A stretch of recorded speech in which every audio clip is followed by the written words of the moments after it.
आइए, तो बच्चों हम लोग पढ़ने क्या जा रहे हैं? हम लोग पढ़ने जा रहे हैं एग्जेम्प्टेड इनकम। मतलब we are talking about exempt income क्या है। देखिए सर, एग्जेम्प्ट इनकम है क्या? मतलब एग्जेम्प्ट इनकम का मतलब क्या हो रहा है बच्चों? तो एग्जेम्प्ट इनकम इनकम का मतलब है जो इनकम माफ कर दी जा रही है, यानी income which do not form the part of total income, जो टोटल इनकम का पार्ट ही नहीं बनेगा। तो एग्जेम्प्ट इनकम है क्या सर? यानी सिंपली वी कैन से कि वैसा इनकम जिसको गवर्नमेंट क्या कर रही है सर, माफ कर दे रही है, जो कि हमारे टोटल इनकम का पार्ट नहीं बनेगा।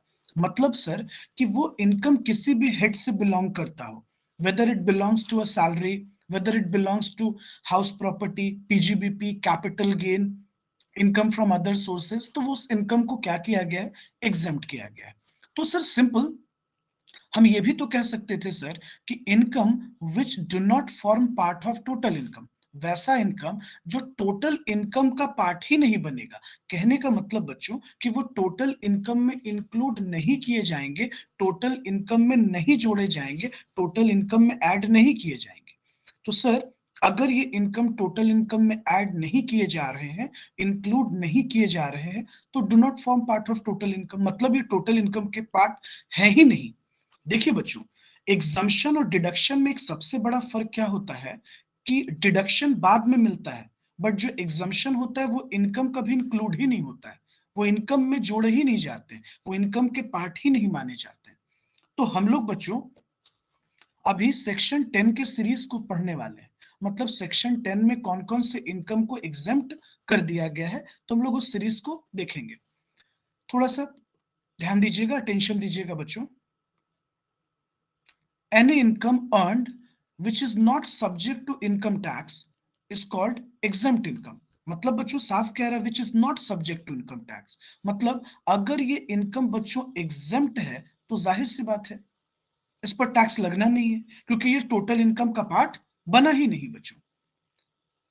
फर्दर एज वी से कि as per section 10 of the income tax act 1961 there are the certain type of income which will be subjected to the income tax within a financial year provided they meet the certain guidelines and conditions। अब देखिए बच्चों, कुछ income तो हमारे totally exempt होते हैं, लेकिन कुछ income subject to certain limits हैं।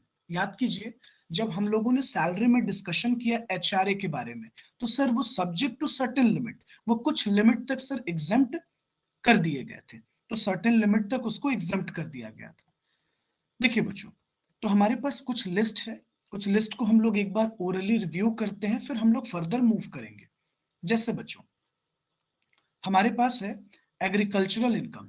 तो एग्रीकल्चरल इनकम को बच्चों एग्जेम्प्ट किया गया है अंडर सेक्शन 10 सब सेक्शन 1। बच्चों बस ऐसा ही नहीं है कि वी कैन डायरेक्टली से कि एग्रीकल्चरल इनकम एग्जेम्प्ट। अब एग्रीकल्चरल इनकम में क्या क्या आते हैं, एग्रीकल्चरल इनकम में क्या इंक्लूड होगा, एग्रीकल्चरल इनकम में क्या इंक्लूड नहीं होगा, उन सभी चीजों पे हम लोग बात करेंगे। बस थोड़ा सा आप वेट कीजिए।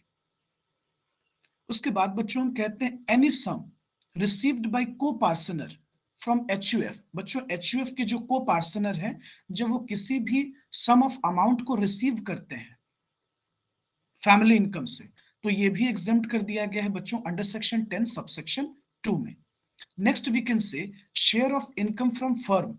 बच्चों पार्टनरशिप फर्म में जब पार्टनर्स के बीच इनकम का शेयरिंग होता है, डिस्ट्रीब्यूशन होता है, तो ये एग्जेम्प्ट कर दिया जाता है अंडर सेक्शन 10 सबसेक्शन 2A। अभी हम लोग उस पर भी वन बाय वन डिस्कशन करेंगे, पैनिक मत होइए, पहले सुनिए, चीजों को पहले समझ लीजिए, फिर हम लोग फर्दर उसके अंदर डिस्कशन करेंगे। उसके बाद बच्चों interest paid to non resident under section 10 subsection 4 clause 1, इसको भी एग्जेम्प्ट कर दिया गया है बच्चों।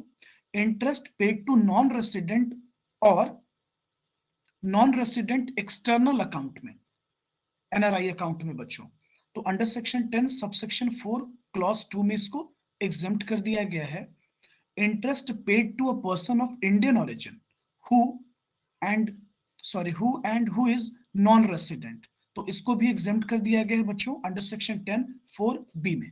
तो इस तरीके से बहुत सारे हमारे एग्जेम्प्ट इनकम है जिस पर हम लोग बात करेंगे। लीव ट्रैवल कंसेशन बच्चों, एलटीसी या एलटीए हम बोलते हैं, ये हम लोगों ने बच्चों सैलरी चैप्टर में डिस्कशन कर रखा है, सैलरी चैप्टर में। उसके बाद बच्चों remuneration received by an individual who is not the citizen of India, ये एग्जेम्प्ट है अंडर सेक्शन 10 सब सेक्शन 6 में। अभी हम लोग एक एक चीज पर डिस्कशन करेंगे वन बाय वन, बस अभी पेशेंस से पहले सुनिए, पहले चीजों को समझ लीजिए, तब हम लोग फर्दर डिस्कशन को आगे बढ़ाएंगे। तो इस तरीके से बच्चों हमारे पास बहुत लंबे चौड़े लिस्ट हैं, सभी चीजों पे हम लोग वन बाय वन बात करेंगे। जैसे कुछ कुछ रैंडमली आपको एग्जांपल दे देते हैं, जैसे देखिए, income of any member of a family of individuals working in India under the cooperative technical assistance program के accordingly, ये एग्जेम्प्ट है बच्चों। ग्रेचुटी का पेमेंट जब आप रिसीव करते हैं वो एग्जेम्प्ट है, जो कि सैलरी का पार्ट है। Commutation value of a pension received, बच्चों जो commuted value of pension received होता है उसका एग्जम्पशन अंडर सेक्शन 10(10)(a) में बताया गया है, जो कि सैलरी का पार्ट है बच्चों। Amount received as leave encashment on retirement under section 10 subsection 10(a) में एग्जेम्प्ट कर दिया गया है बच्चों। रिट्रेंचमेंट कॉम्पनसेशन हमारा एग्जेम्प्ट है। Compensation received in the case of any disaster, तो ये एग्जेम्प्ट है। तो बच्चों अभी हम लिस्ट तो हमारे पास बहुत फर्दर है, देखिए काफी लंबी चौड़ी लिस्ट है, तो अभी लिस्ट पर हम लोग बाद में चलेंगे। थोड़ा सा भी हम लोग पेशेंस रखते हैं और पहले सैलरी को समझ जाते हैं, ठीक है, नहीं तो आप भी अनपेशेंस हो जाएंगे। तो हम लोग पहले सैलरी को थोड़ा सा पढ़ते हैं ताकि एक इंटरेस्ट क्रिएट हो। सॉरी, सैलरी कह रहे हैं एग्रीकल्चरल। तो हम लोग पहले थोड़ा एग्रीकल्चर के बारे में समझ लेते हैं कि सर आपने कहा कि एग्रीकल्चरल इनकम जो है वो एग्जेम्प्ट कर दिया गया है अंडर सेक्शन 10 सब सेक्शन 1 में। What is agricultural income, agricultural income क्या है बच्चों, एग्रीकल्चरल इनकम क्या नहीं है, हम सभी चीजों पर वन बाय वन डिस्कशन शुरू करते हैं। तो अभी हम लोग बस एक बेसिक फ्रेमवर्क क्रिएट कर रहे थे कि इतना इनकम एग्जेम्प्ट है, क्योंकि हम लोग जब तक उसको डिस्कशन नहीं करेंगे, इंडिविजुअली समझने की कोशिश नहीं करेंगे, तब तक समझ में नहीं आएगा। चलिए तो आगे चलते। देखिए सर, हम लोगों ने डिस्कशन किया कि एग्रीकल्चरल इनकम को एग्जेम्प्ट कर दिया गया है अंडर सेक्शन 10 सब सेक्शन 1 में। सर एग्रीकल्चरल इनकम किन के पास जनरेट हो रहा है बच्चों, ध्यान से थोड़ा सा सोच कर बताओ। जो लोग एग्रीकल्चरल फैमिली से बिलोंग करते हो, फार्मर फैमिली से बिलोंग करते हो, आपको बेहतर पता होगा बच्चों। या तो बच्चों लैंड होल्डर जो है, जो मालिक है जमीन का, या बच्चों जो कल्टीवेटर है। एग्रीकल्चरल इनकम तो इसी दोनों लोगों के पास आ रहा है। तो बेसिकली हम लोग यहाँ डिस्कशन करने वाले हैं बच्चों लैंड होल्डर और कल्टीवेटर के बारे में। देखिए बच्चों, कहता है as per section 10 subsection 1, agricultural income earned by taxpayer in India is exempt from tax। अब एग्रीकल्चरल के अंदर क्या क्या आ रहा है हम लोग देखते हैं सर, कि एग्रीकल्चरल इनकम का मतलब क्या हुआ, क्योंकि बच्चों बार बार मन में क्रिएट क्वेश्चन हो रहा है, सवाल खड़ा हो रहा है कि सर एग्रीकल्चरल इनकम क्या है, व्हाट इज एग्रीकल्चरल इनकम। देखिएगा बच्चों, कहता है एनी रेंट, किसी भी तरह का रेंट और revenue derived from land which is situated in India. बच्चों अगर ये एग्रीकल्चरल जमीन इंडिया में सिचुएटेड है और इस एग्रीकल्चरल जमीन से आपको या तो बच्चों किसी भी तरह का रेंट आ रहा है या रेवेन्यू आ रहा है। देखिए बच्चों, होता क्या है ना कि कभी कभी हम लोग अपनी जमीन को किसान को एक फिक्स्ड वैल्यू पर दे देते हैं, तुम खेती करो और हमको जो है साल का इतना पैसा दे दो, एनुअली इतना दे दो, एक लमसम अमाउंट दे दो, एक फिक्स्ड वैल्यू दे दो। तो बच्चों हम जब रेंट रिसीव कर रहे होते हैं, किसी भी तरह का रेंट रिसीव कर रहे थे, अच्छा किस पर्पस के लिए, तो यूज्ड फॉर एग्रीकल्चरल पर्पस। इस बात को क्लियरली समझिए बच्चों, रेंट तो आप रिसीव कर रहे हो उस जमीन का, लेकिन पर्पस क्या है, वो जो आपकी एग्रीकल्चरल जमीन है बच्चों, उसका इस्तेमाल किया जा रहा हो एग्रीकल्चरल पर्पस के लिए। तो लॉ कहता है कि वैसे इनकम एग्रीकल्चरल इनकम के कैटेगरी में रखे जाएंगे। सिंपल बच्चों, एकदम क्लियर है, यहां बहुत ज्यादा कुछ आपको परेशान ही नहीं होना है। आप किसी भी तरह का रेंट रिसीव कर रहे हैं, अच्छा रेंट क्यों रिसीव कर रहे हो, तो रेंट आपने सिंपल रिसीव किया है। क्यों, क्योंकि आपकी जो एग्रीकल्चरल जमीन है वो एग्रीकल्चरल पर्पस के लिए इस्तेमाल की जा रही है, इसलिए। सुन रहे हो बच्चों, उसके बाद देखिए बच्चों, any income derive from such land by agricultural operation. अच्छा बच्चों, एग्रीकल्चरल ऑपरेशन से इनकम डिराइव हो रहा है, including processing of agricultural product. बच्चों, जो कैश क्रॉप्स होता है, आपको पता है कि वो बिना प्रोसेसिंग के मार्केट में सेल करने लायक नहीं होता बच्चों। जैसे आप ले लो बच्चों पैडी, धान। धान जो है बच्चों, क्या धान को आप तुरंत सेल कर देते हो? चावल उसमें से तुरंत निकल जाता है बच्चों? नहीं, दे नीड अ प्रोसेसिंग। हम लोगों को पता है बच्चों, उसको प्रॉपर जो है प्रोसेसिंग करना पड़ता है उस एग्रीकल्चरल प्रोडक्ट को। तो कहता है बच्चों कि any income derive from such land by agricultural operation. हम एग्रीकल्चरल ऑपरेशन कर रहे हैं। अब agricultural operation includes processing. Agricultural produce जो है, एग्रीकल्चरल प्रोडक्ट है, उसको आप प्रोसेसिंग कर रहे हो। क्यों प्रोसेसिंग कर रहे हो? ताकि उसको मार्केट के लायक बनाया जा सके बच्चों, फिट फॉर सेल। अदरवाइज वो नहीं बिकेगा ना बच्चों। बच्चों, जो हम लोग दाल कंज्यूम करते हैं वो ऐसे ही थोड़ी आ जाता है, उसको प्रोसेसिंग की जाती है। चावल बच्चों, जो चावल हम लोग कंज्यूम करते हैं उसको प्रोसेसिंग की जाती है, धान से अलग किया जाता है। ये सब एग्रीकल्चरल इनकम का पार्ट है बच्चों। एग्जाम्पल हो सकता है सर? क्या बच्चे, क्या? शुगर मिल इसका पार्ट हो सकता है सर? हाँ, वी कैन से ये भी एग्रीकल्चरल का पार्ट है, प्रोसेसिंग करते हैं हम इसको, तभी वो कन्वर्ट होगा, लेकिन उसकी कंडीशन है। देखिए बच्चों, फिर कहता है an income attributable to a farm house. अच्छा, अब सर ये फार्म हाउस क्या है, हम लोग इस पर भी बात कर रहे हैं, सुनिएगा बच्चों, समझिएगा। Any income attributable to a farm house subject to a satisfaction of certain conditions. कुछ कंडीशंस है in this regard in section 21A. Any income derived from sampling or seedlings grown in a nursery shall be deemed to be the agricultural income. अच्छा देखिए बच्चों, अब sampling पर हम लोग बात कर रहे हैं।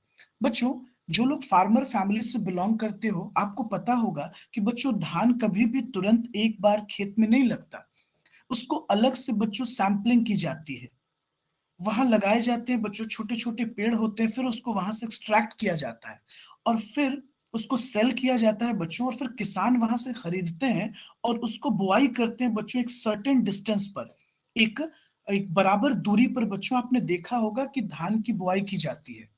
तो बच्चों, जब सैम्पलिंग्स की जाती है या जो शेडलिंग्स होता है नर्सरी में, जब हम ग्रोन करते हैं, तो ये भी एक एग्रीकल्चरल इनकम का पार्ट है। अब आप बोलेंगे कि सर फार्म हाउस का यहाँ क्या सेंस है, what here farm house means. देखिए, अब हम फार्म हाउस का सेंस भी आपको क्लियर कर रहे हैं, सुनिएगा।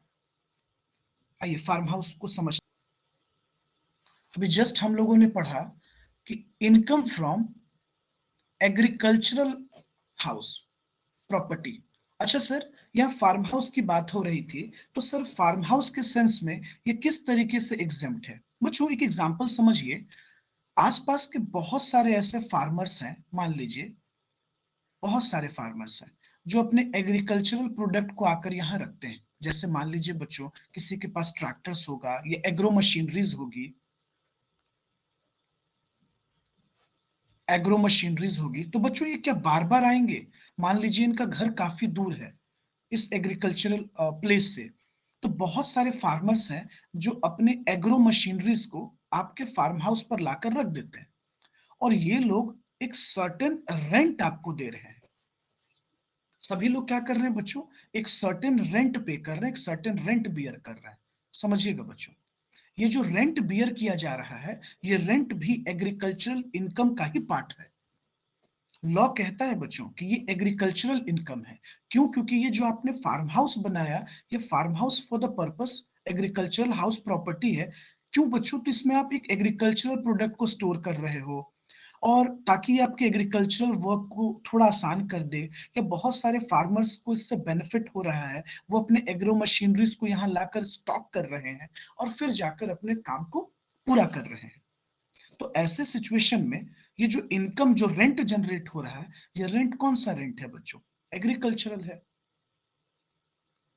आई बात? सर हम लोग बात कर रहे हैं प्रोसेसिंग करने से, इनकम के प्रोसेसिंग पर बात कर रहे हैं। बच्चों, एग्रीकल्चरल की जब हम प्रोसेसिंग की बात करते हैं, यहां पर आप लोग नोटिस कीजिएगा बच्चों, कुछ ऐसे प्रोडक्ट होते हैं जिसको एक सर्टेन प्रोसेस से पार करना होता है। जब तक वो प्रोसेसिंग नहीं किया जाएगा तब तक वो मार्केट में सेल करने लायक कंडीशन में नहीं होता। जैसे बच्चों एक एग्जांपल हम ले लेते हैं, देखिएगा, growing and manufacturing T in India. सुनिएगा बच्चों, हमारे देश की बात हो रही है। चाय, टी लीफ बच्चों, चाय कहने का मतलब वो लिक्विड फॉर्म की बात नहीं हो रही, टी लीफ की बात हो रही, चाय की पत्ती की बात हो रही है। तो ग्रोइंग एंड मैन्युफैक्चरिंग, आपको पता है बच्चों, ये जो चाय हमारे देश में जो टी लीफ क्रिएट हो रहा है, जो मार्केटिंग होती है धड़ल्ले से बिकती है बच्चों, वो ऐसा नहीं कि हम तुरंत पेड़ से तोड़ते हैं, प्लांट से तोड़ते हैं और लाकर बेच देते हैं। आपको पता है कि वहां प्रोसेसिंग की जरूरत होती है बच्चों। विदाउट प्रोसेसिंग वो मार्केट में बेचने लायक होता है क्या, बताइए तो बच्चों, नहीं होता है। तो रूल कहता है बच्चों, रूल का कहना है कि ये 40% नॉन एग्रीकल्चरल इनकम माने जाते हैं और 60% ही एग्रीकल्चरल इनकम माने जाते हैं। तो ये हो जाता है बच्चों हमारा एग्रीकल्चरल इनकम, और ये हो जाता है हमारा नॉन एग्रीकल्चरल इनकम। समझिए, तो growing and manufacturing T in India, अगर इंडिया में बच्चों चाय टी लीफ को हम उगा रहे हैं, ग्रो कर रहे हैं और मैन्युफैक्चर कर रहे हैं, तो इनकम को दो पार्ट में बाइफरकेट किया गया है बच्चों। एक नॉन एग्रीकल्चरल, मतलब आप जो भी इनकम कमाते हो, जनरेट करते हो, इसका 40% नॉन एग्रीकल्चरल होता है और 60% एग्रीकल्चरल होता है। अच्छा बच्चों, अब रबड़ पे बात आई। सर रबड़ के सिचुएशन में बच्चों, रबड़ की जो प्लांटेशन होती है, ग्रोइंग, आपको पता है बच्चों, रबड़ आर्टिफिशियल प्रोडक्ट तो नहीं है, इसकी खेती की जाती है, फार्मिंग की जाती है, ये एग्रीकल्चर का पार्ट है। रूल कहता है बच्चों 35% नॉन एग्रीकल्चरल होगा एंड 65% एग्रीकल्चरल होगा। फिर वी कैन सी बच्चों फर्दर कि सेल ऑफ कॉफी, बच्चों हमारे देश में जो आप कॉफी को ग्रोन करते हो बच्चों, कॉफी बीन्स, आपको पता होगा बच्चों, जो कॉफी पाउडर सर आप परचेज कर लाते हो, कॉफी पाउडर जो आप परचेस कर कर लाते हो, तो उसका सीन क्या है बच्चों, कॉफी बीन्स को पहले ग्रो किया जाता है, क्योर्ड किया जाता है। तो सेलर बच्चों जब इसको ग्रोन करते हैं और क्योर्ड करके मार्केट में सेल करते हैं, तो 25% एग्रीकल्चरल माना जाता है और 75% नॉन एग्रीकल्चरल माना जाता है। देखिए, उसके बाद फिर मैटर आता है बच्चों कि sir sale of coffee, coffee हम लोग सेल ग्रोन कर रहे हैं इंडिया में, कॉफी बीन्स, उसको क्योर्ड कर रहे हैं सर, रोस्टेड कर रहे हैं और फिर उसमें फ्लेवरिंग्स ऐड कर रहे हैं बच्चों, मतलब उसमें अलग अलग फ्लेवर्स ऐड की जा रही है। जब वो इस प्रोसेस से सेल होगा बच्चों, तो रूल कहता है कि 40% नॉन एग्रीकल्चरल होगा और 60% एग्रीकल्चरल इनकम होगा। तो 40% हम नॉन एग्रीकल्चरल मानेंगे एंड 60% एग्रीकल्चरल मानेंगे। अच्छा, ये किस कंडीशन में होगा, तो आप इसको भी समझ लीजिए। ये प्रोसेसिंग के मैटर में है बच्चों, क्योंकि पूरा का पूरा इनकम इंक्लूड नहीं होता बच्चों। तो ये जो एग्रीकल्चरल ऑपरेशन की हम बात कर रहे थे ना, एग्रीकल्चरल ऑपरेशन, तो यही तो बच्चों एग्रीकल्चरल ऑपरेशंस का मैटर है। क्योंकि पूरा वैसे प्रोडक्ट बच्चों, वैसे क्रॉप जो एक सर्टेन प्रोसेसिंग की रिक्वायरमेंट हो रही है। जैसे देखिए, हम लोगों ने बात किया टी पर, बात किया रबड़ पे, बात किया कॉफी पे, they need a certain processing. तो कुछ परसेंट, सर्टेन परसेंट जो है इनकम है agricultural and certain percent income जो है नॉन एग्रीकल्चरल है। ओके, कल्चरल इनकम के सिचुएशन में हम लोग किस तरह से टैक्स का कंप्यूटेशन करते हैं। ओके, देखिए बच्चों, एग्रीकल्चरल के सिचुएशन में computation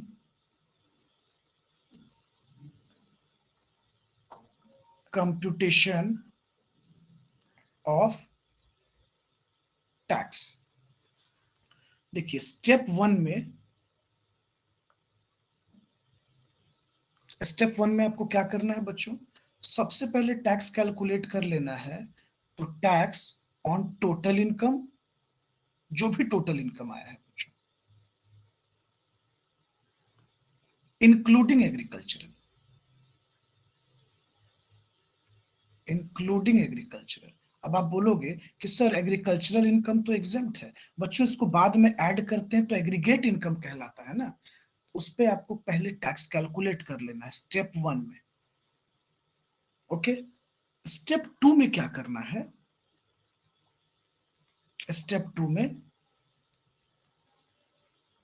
tax on agricultural income, जो एग्रीकल्चरल इनकम है वो तो रहेगा ही, प्लस मिनिमम बेसिक लिमिट, इसका जो मिनिमम स्लैब रेट है ना बच्चों, शायद आपको स्लैब याद आ जाए, मैंने पढ़ाया था ना 2.5 लाख का स्लैब, एक 60 ईयर से कम वाले यस लोगों सर। के लिए, 60 से अबव वालों के लिए 3 लाख, और 80 से अबव वालों के लिए बच्चों 5 lakh 5 lakh. Basic limit exempt होता है, उसी की बात कर रहे हैं, उसी को कह रहे हैं मिनिमम स्लैब। तो आप इन दोनों को कैलकुलेट कर लो, ऐड कर लो, और फिर इस पर टैक्स निकाल लो सेकेंड स्टेप में। और थर्ड स्टेप में आपको क्या करना होता है बच्चों, थर्ड स्टेप में कि अगर आपको टैक्स जानना है तो आपको डिडक्ट कर देना होगा टैक्स को, स्टेप 1 को माइनस कर दीजिए स्टेप 2 से, ये जो स्टेप 1 में टैक्स आया, स्टेप 2 में टैक्स आया, दोनों का डिफरेंस निकाल दीजिए, ये हो गया आपका टैक्सेस। अब इसके बाद आपको जो भी ऐड करना है बच्चों, एजुकेशन सेस है, सर चार्जेस, जो भी मैटर है वो इसके बाद का मैटर है, इस तरीके से कंप्यूटेशन करते हैं। तो अब एक चीज आपने नोटिस किया कि ये सर एग्जेम्प्ट कहाँ हुआ, फिर एग्रीकल्चरल इनकम वापस ऐड हो गया, इसलिए इस पूरे प्रोसेस को बच्चों हम लोग कहते हैं पार्शियल इंटीग्रेशन। देखिए बच्चों, type of agricultural income, agriculture income में क्या आता है बच्चों, कहता है कि रेंट और रेवेन्यू, किसी भी तरह का रेंट और रेवेन्यू जब हम एग्रीकल्चर से डिराइव करते हैं, एग्जेम्प्ट। बच्चों कल्टीवेशन ऑफ लैंड, जब बच्चों हम लोग खेती बाड़ी कर रहे होते हैं एग्रीकल्चरल लैंड पर, ये भी क्या है हमारा एग्जेम्प्ट। इनकम फ्रॉम प्रोसेसेस, मतलब प्रोसेसिंग की बात कर रहा है बच्चों, जब एग्रीकल्चरल प्रोडक्ट प्रोड्यूस होता है बच्चों तो उसको प्रोसेसिंग करनी होती है ना। आप भी जानते हो बच्चों कि हर प्रोडक्ट ऐसा नहीं होता कि वो तुरंत मार्केट में बेच दिया जाए, कुछ प्रोडक्ट के लिए प्रोसेसिंग चाहिए होती है बच्चों, जब तक आप उसको प्रोसेसिंग नहीं करोगे वो खाने के योग्य नहीं होगा, वो टेबल फॉर्म में कन्वर्ट नहीं हो पाता है, और उस प्रोसेसिंग में कहीं ना कहीं खर्च लगते हैं और कोई ना कोई इनकम कमा रहा होता है बच्चों। तो जो पर्सन इनकम जनरेट कर रहा होता है उस प्रोसेसिंग पर, वो उसके लिए एग्रीकल्चरल इनकम है। उसके बाद बच्चों income from sale of produce, जो आप एग्रीकल्चरल प्रोड्यूस सेल कर रहे हो, एग्रीकल्चरल इनकम है। Income from let out agricultural house property, farm house की हम लोग बात कर रहे हैं बच्चों, ये भी हमारा एग्रीकल्चरल इनकम का पार्ट माना जाता है, सिंपल सी बात है बच्चों।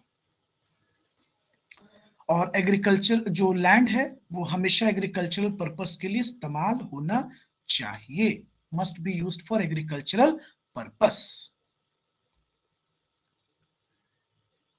देखिए बच्चों, एज वी नो कि एचयूएफ अपने आप में एक पर्सन है, हम लोगों ने पढ़ रखा है ना बच्चों, HUF Hindu undivided family business, ये अपने आप में एक पर्सन की कैटेगरी में आते हैं बच्चों। अब एक बात बताइए बच्चों, एचयूएफ जब कोई इनकम जनरेट करता है बच्चों, जब इनका एक इनकम जनरेट होता है तो वो इस इनकम पर क्या करते हैं सर, अगर एक सर्टेन लिमिट से इनकम क्रॉस कर जाता है तो ये गवर्नमेंट को टैक्स पे करते हैं। अब एक बात बताइए बच्चों, इस इनकम पर गवर्नमेंट को जो है टैक्स पे कर दिया गया, टैक्स पे कर दिया गया, लॉजिकल चीज है, थोड़ा सा समझिएगा।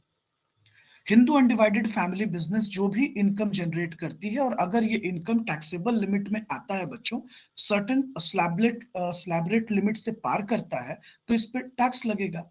और जब ये गवर्नमेंट को टैक्स पे कर देते हैं, इनकम टैक्स डिपार्टमेंट को टैक्स पे कर देते हैं, उसके बाद जो बैलेंस बचता है बच्चों टैक्स पे करने के बाद, ये जो बैलेंस बचता है, आप सोचो यही बैलेंस डिस्ट्रीब्यूट किए जाते हैं। भाई किन में डिस्ट्रीब्यूट किए जाते हैं, तो ये इनकम डिस्ट्रीब्यूट किए जाते हैं को पार्सनर में, मेंबर्स में। बच्चों लॉजिकल कॉन्सेप्ट है, जब एक इनकम पर एक बार टैक्स दिए जा चुके हैं तो क्या दोबारा बार बार टैक्स दिए जाएंगे, नहीं बच्चों, बार बार टैक्स तो नहीं दिए जाएंगे, इसलिए उसको एग्जेम्प्ट कर दिया जाता है। Sir HUF Hindu undivided family का क्या टोटल मैटर था सर, एक बार रिकॉल करते हैं, सुनिए बच्चों। हम आपको बताते हैं, शायद आपको याद आ जाए, आपने पढ़ रखा है कि एचयूएफ जो है वो किस बेसिक लिमिट में आ रहा था बच्चों। हिंदू अनडिवाइडेड फैमिली बिजनेस किस बेसिक लिमिट में आ रहा है? आपको याद होगा बच्चों कि अगर 2.5 लाख तक इनकम एचयूएफ का जनरेट होता है तो इस पर कोई भी टैक्स नहीं लगता, नील। लेकिन बच्चों 2.5 लाख से जब ऊपर जनरेट होता है, यानी 2.5 लाख 1 रुपए से लेकर 5 लाख तक के बीच एचयूएफ को कितना टैक्स पे करना पड़ता है? 5%। ऑलरेडी आपको याद होगा। और 5 लाख टू 10 लाख के बीच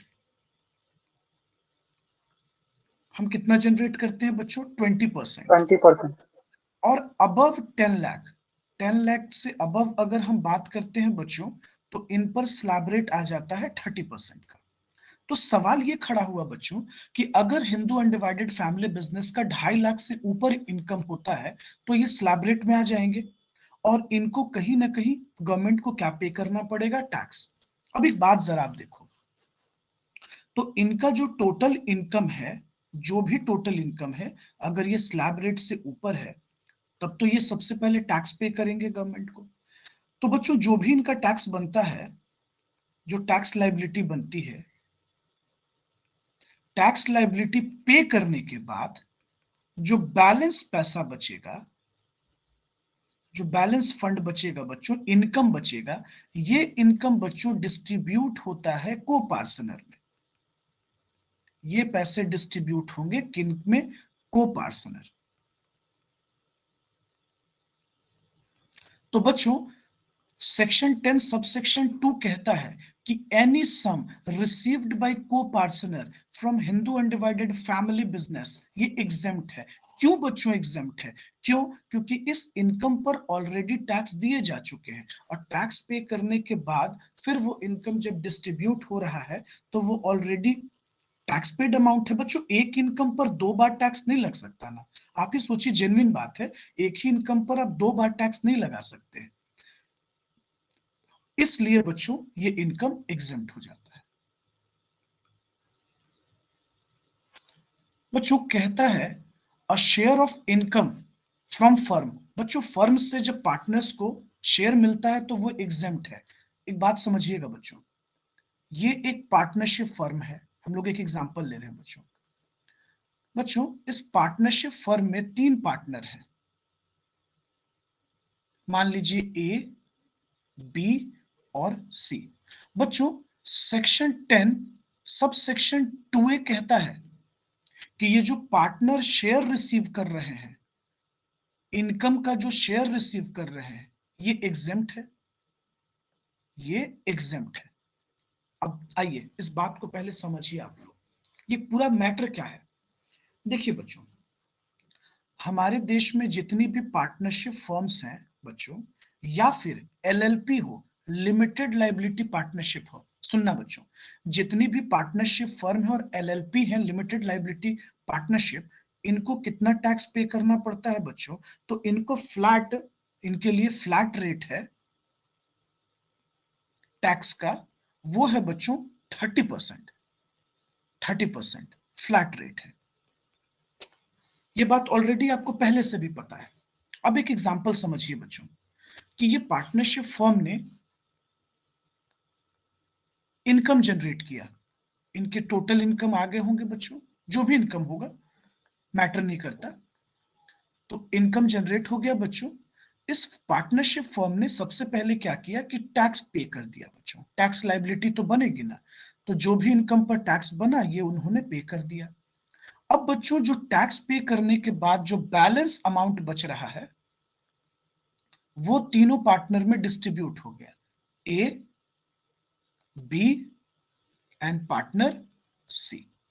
एक बात सोचिए आप बच्चों, जब एक इनकम पर एक बार टैक्स पे किए जा चुके हैं तो दोबारा तो नहीं काउंट होना चाहिए, नहीं तो ये तो sir problem of double counting का इश्यूज हो रहा है। एक ही इनकम पर दो दो बार टैक्स कैलकुलेट करना इज नॉट अ जेन्युइन। इसलिए बच्चों सेक्शन 10 2A कहता है, देखिएगा, as per section 2 sorry 10 of 10 2A, a share of profit received by the partners from a firm is exempt from tax, इसको एग्जेम्प्ट कर दिया गया है in the hands of partners. जो पार्टनर ये पैसा रिसीव करते हैं तो ये एग्जेम्प्ट कर दिया जाता है। A share of profit received by the partner of LLP from LLP will be exempt from tax in the hand of such partners। इस पार्टनर के हैंड में क्या है सर? एग्जेम्प्ट है। This exemption is limited only to share of profit and do not apply to interest on capital and remuneration received। ये इस पर apply नहीं है बच्चों, बस वो जो इनकम का जो हिस्सा रिसीव करते हैं ये रूल उसी पे एप्लीकेबल है। ओके, तो होप सो यहां तक कोई प्रॉब्लम नहीं होगा। देखिए बच्चों, लॉ क्या कहता है कि परक्यूजिट और अलाउंस पेड बाय गवर्नमेंट। अच्छा, जब गवर्नमेंट अपने एम्प्लॉय को पे कर रही है आउटसाइड इंडिया, क्यों? ताकि आप सर्विंग कर रहे हो, सर्विस दे रहे हो इंडिया को। अच्छा, पे कौन कर रही है सर? गवर्नमेंट पे कर रही है। गवर्नमेंट पे कर रही है मतलब गवर्नमेंट यहाँ एम्प्लॉयर हो गया बच्चों, गवर्नमेंट एम्प्लॉयर हो गया। और गवर्नमेंट जब अपने एम्प्लॉय को पे करती है, गवर्नमेंट क्या कर रही है? अपने एम्प्लॉय को कोई भी अलाउंस या परक्यूजिट पे करती है, वो अलाउंस और परक्यूजिट इंडिया के बाहर पे कर रही है। क्यों? ताकि आप सर्विस दे रहे हो। तो कहता है बच्चों, एनी अलाउंस और परक्यूजिट पेड और allowed as such outside India by the government to citizen of India. अब ये बात समझने वाली है बच्चों, ये जो एम्प्लॉय है ये होना चाहिए सिटीजन। क्या होना चाहिए? Citizen of India. बच्चों, अगर ये भाई साहब सिटीजन ऑफ इंडिया हैं और ये इंडियन गवर्नमेंट को सर्विस दे रहे हैं, ये जो सिटीजन ऑफ इंडिया है ये क्या कर रहे हैं बच्चों? सर्विस दे रहे हैं। सर्विस किसको दे रहे हैं? तो हमारी गवर्नमेंट को, हमारे देश को। तब ये क्या कर दिया जाता है बच्चों? एग्जेम्प्ट है। हाँ, लेकिन कुछ रूल्स है बच्चों। देखिए कंडीशन क्या है, कहता है following condition have to be satisfied. पहला, income should be chargeable under the head salary. मतलब बच्चों, ये जो अलाउंस है और ये जो परक्यूजिट्स है ये कहाँ टैक्सेबल होना चाहिए? तो ये टैक्सेबल होना चाहिए सैलरी में। तो बच्चों ये तो जेन्युइन अपने को पता है। अच्छा, पे कौन कर रहा हो? पहला कंडीशन कि टैक्सेबल इन सैलरी। दूसरा कंडीशन बच्चों कि पे कौन कर रहा हो? तो पेड बाय गवर्नमेंट, हमारी जो गवर्नमेंट है वो पे कर रही हो। और बच्चों तीसरा कंडीशन है, बच्चों, recipient should be Indian resident. ये क्या होना चाहिए? ये इंडियन सिटीजन होना चाहिए बच्चों। जो रिसिपिएंट है वो इंडियन सिटीजन होना चाहिए, चाहे बच्चों ये रेसिडेंट हो या ये नॉन रेसिडेंट हो, कोई फर्क नहीं पड़ता। समझे? और सर्विस क्या कहां दी जा रही है बच्चों? तो सर्विस इंडिया के बाहर दी जा रही है, आउटसाइड इंडिया। बोलिए, क्लियर हुआ?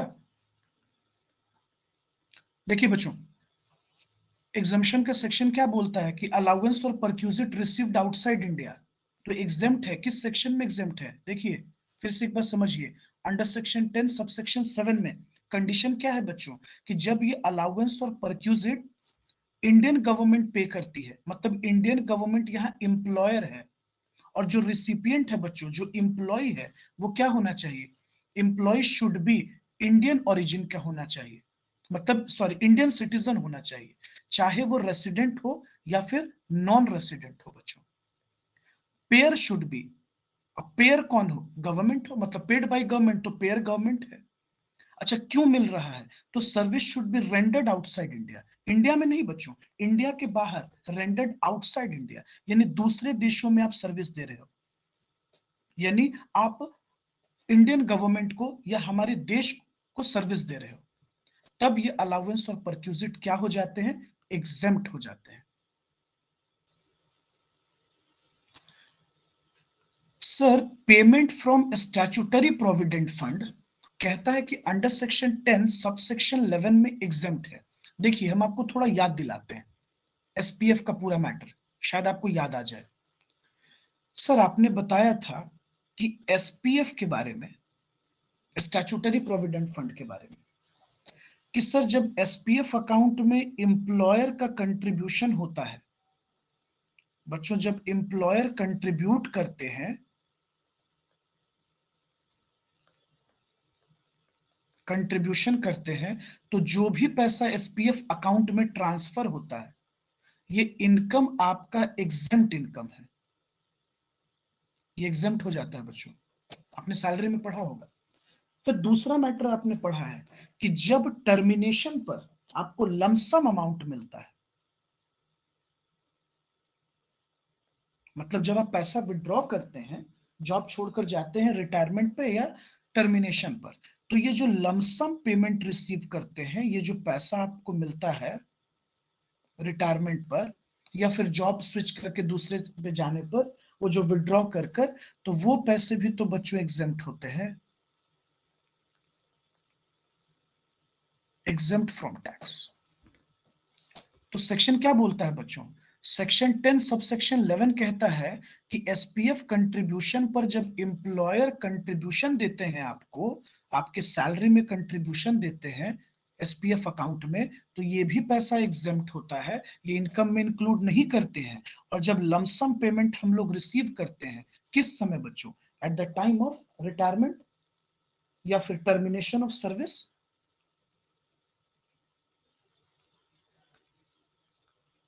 रिटायरमेंट के टाइम पर या टर्मिनेशन ऑफ सर्विस,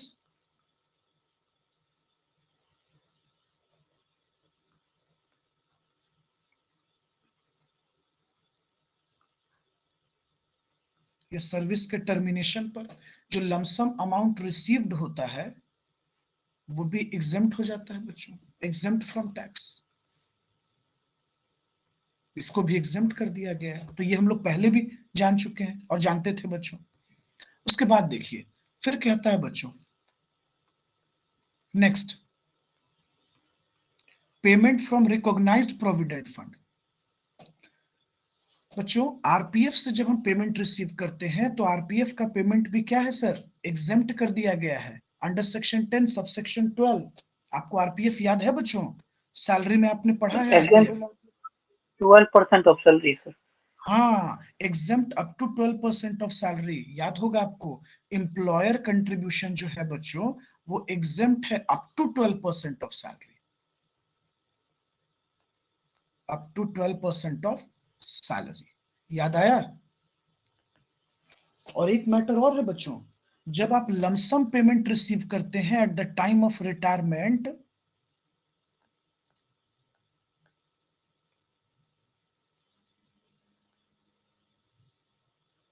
जब लमसम पेमेंट हम रिसीव करते हैं at the time of retirement, तो इसको भी हम लोग क्या कर देते हैं बाबू? ये भी एग्जेम्प्ट होता है बच्चों, ये भी आपने पढ़ रखा है पहले से। याद आया?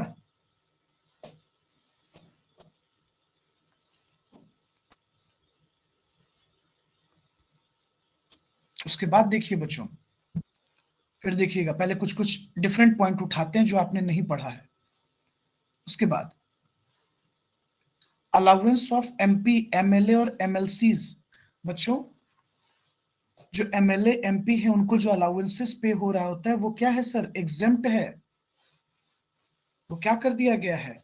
एग्जेम्प्ट कर दिया गया है।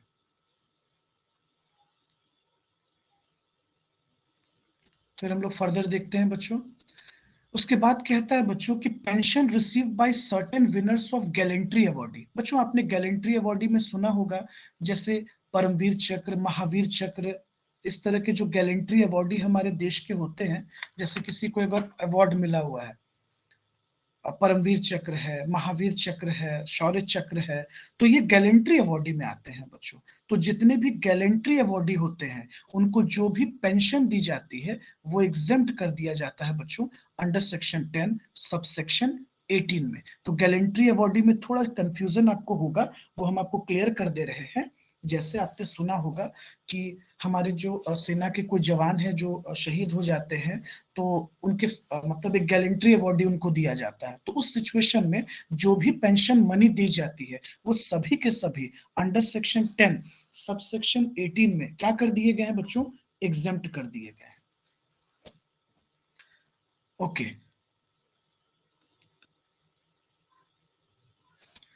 देखिए बच्चों, scholarship to meet the cost of education. बच्चों जब हम स्कॉलरशिप अपने एम्प्लॉयज को देते हैं, सॉरी, स्कॉलरशिप जब किसी भी बच्चे को दिया जाता है एजुकेशन कॉस्ट को बियर करने के लिए, तो जो स्कॉलरशिप प्रोवाइड की जाती है बच्चों, स्कॉलरशिप मनी को एग्जेम्प्ट कर दिया जाता है। स्कॉलरशिप पैसा बच्चों उस बच्चे के लिए इनकम नहीं होता, उस स्टूडेंट के लिए कभी भी इनकम कंसीडर नहीं किया गया है। तो scholarship granted to meet the cost of education. बच्चों बस एजुकेशन के कॉस्ट की बात हो रही है, वहां रहने खाने पीने की बात नहीं हो रही है। एजुकेशन कॉस्ट को बियर करने के लिए जो स्कॉलरशिप दी गई है, वो स्कॉलरशिप मनी, वो पैसा स्टूडेंट के हैंड में टैक्सेबल नहीं है बच्चों, और ये पैसा उस बच्चे का इनकम भी नहीं है बच्चों। कहा गया है कि ये एग्जेम्प्ट है, तो इसे इनकम कंसीडर नहीं किया जाता है। देखिए बच्चों, इनकम ऑफ लोकल अथॉरिटी।